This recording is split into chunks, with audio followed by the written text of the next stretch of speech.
nakakaintindi ka ng Filipino, no? Opo. Oo. Nabanggit mo na baka iba ang tatay ninyo ni Alice? Opo. Okay. Naiintindihan mo ba kung bakit ka hinuli? Naiintindihan mo ba ba't ka na-deport at naibalik dito? Opo. Ano yung dahilan na sinabi sa'yo? Hindi tama ako labas sa Pilipinas. Dahil merong hold departure order. Ngayon, um, alam mo na hinahanap namin yung kapatid mo, right? Hindi po. Hindi mo alam? Yun hindi ko alam. Hindi ka nanonood ng news? Hindi ba kayo... Simula sa first hinig niya, lahat ng news hindi ako focus. Hindi Okay. ko kaya.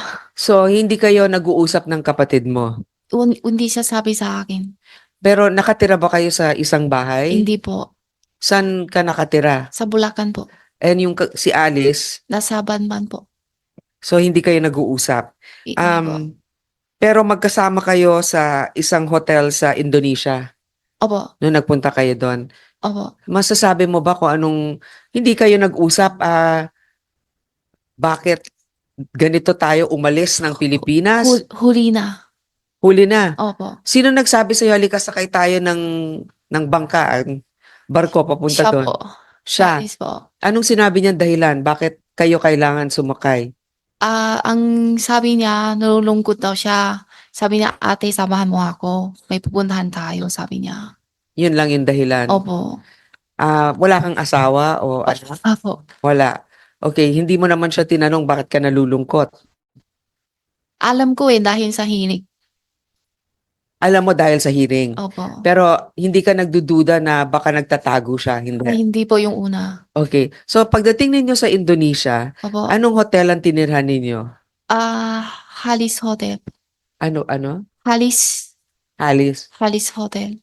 Okay, paki-submit na lang isulat kung anong pangalan ng hotel. Pagdating doon, naghiwalay na kayo? Hindi pa. Doon, 18 kami lupating. Hmm. Doon, 19 o 20. Hindi ko sure kung araw-araw. 19 o 20 kami hiwalay.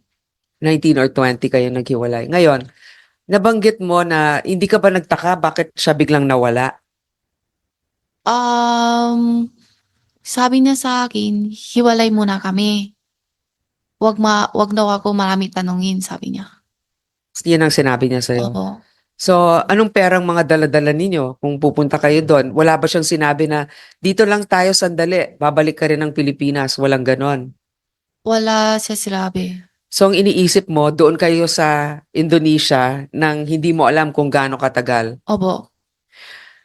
Nakakapagtaka yun. Ngayon, nabanggit mo na baka iba ang tatay ninyo, hindi ba? Hindi po.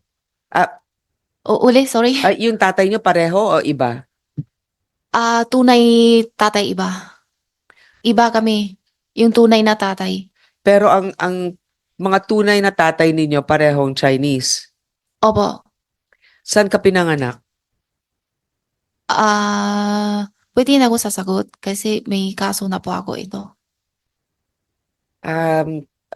Madam Chair, has she submitted to the committee the details of her birth already?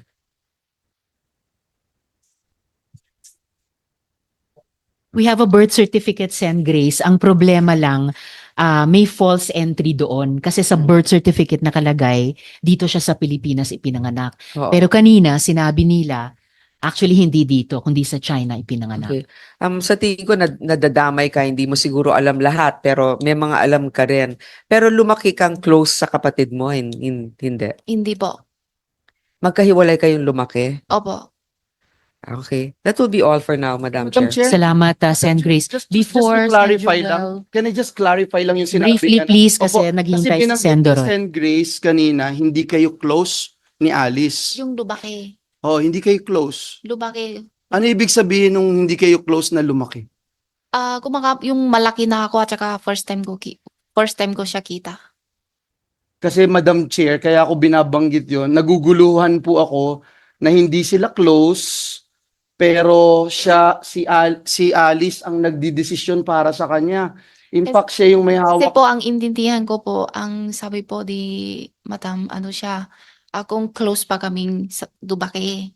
Sabi ko hindi So, ang kasi ibig sabihin, hindi mo yung lang for- naintindihan, ang pagiging close, yung magkasabay kayong lumaki. opo. Hindi kayo Tama ba? magkasabay lumaki. Pero close kayo kasi pag nagtitiwalaan mo opo. sa lahat. Pero hindi kami Oo. Dubake. So, kailan mo siya na-meet, yung sister mo si Yung Alice? first time ko dito sa Pilipinas. Doon lang kayo nagkita Opo. ni Alice? Opo. Oh, so paano kayong naging close kung first time lang kayo nagkita dito sa Pilipinas, hindi kayo pareho ng pinaglakihan na lugar. Pero naging close kamo yung kayo. first time ko siya kita, 17 o 18 years old na ako eh. Mhm. Ngayon 14 ha eh. Oh, tapos Ilang naging taon close na kami kayo noon. Opo. Nung magkita na Oo. kayo. Kahit na hindi kayo pareho ng bahay na tinitirahan. Opo. Naging close kayo. Okay. Thank you. Salamat, Sen Joel. Sen Duroy. Thank you, Madam Chair. Sheila, Pa.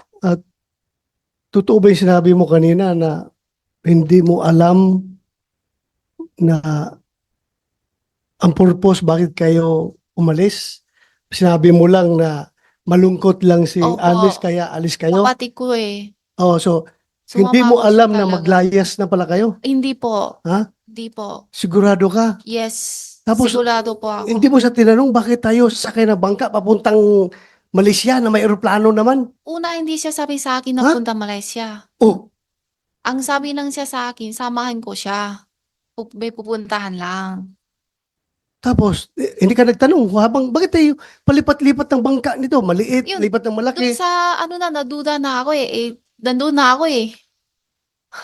Ano gagawin ko? Pabalik ko pa dito sa Pilipinas? Hindi ka man kita, Po. hindi man kita sinasabing pabalikin dito, pero halata na nagsinungaling ka. Sorry po, sorry po. Wag mo kaming lukuhin dito. Hindi po, kasi Ah, yung una Baka talaga akala po, mo kung ano yung ginagawa ni Alice Go sa hindi committee po. na ito, kaya mong gawin din. Pasensya na Ha? po pag may mani ako na Pasensya. sasagutin. Kasi You sa are totoo lang lying. po na talaga, hindi ko alam. Yung Makinig ka, lalabas na makinig sabi- ka. Makinig ka. Ha? Huwag mo kami lukuhin dito. Hindi po, Ha? Niluluko mo kami. hindi po. Klaro na hindi ka nagtanong sa kapatid mo na bakit kayo magbangka at hating gabi tayo lalayas dito. Tapos sabihin mo sa amin ngayon na hindi mo alam na lalayas na pala kayo ng Pilipinas. Oo. Tell it to the Marines. Huwag mo kami lukuhin dito. Hindi I will po. not move for your contempt. I will not move Hindi for po. you Hindi for you to be po cited in ganun contempt. po. Ako lang nagpalabas lang ako ng hinalakit ko dahil parang niluluko mo kami dito sa Hindi committee. po. Ha? Hindi po. I'm not asking your answer. I'm just stating the facts. Ha? Yun lang. Baka akala nyo kaya nyo Ay, lukuhin. hindi po. Makinig ka. Opo. Baka akala nyo kaya nyo lukuhin lahat ng opisyalis ng gobyerno na kaya mabayaran. Ay, hindi Ha? po. Kami dito, hindi kami pwede bayaran. Ha? Hindi po, hindi po. Walang pwede magbayad kahit na milyon-milyon yung pera ninyong mga Chinese kayo. Walang makabayad sa amin dito. Kaya huwag mo kami lukuhin.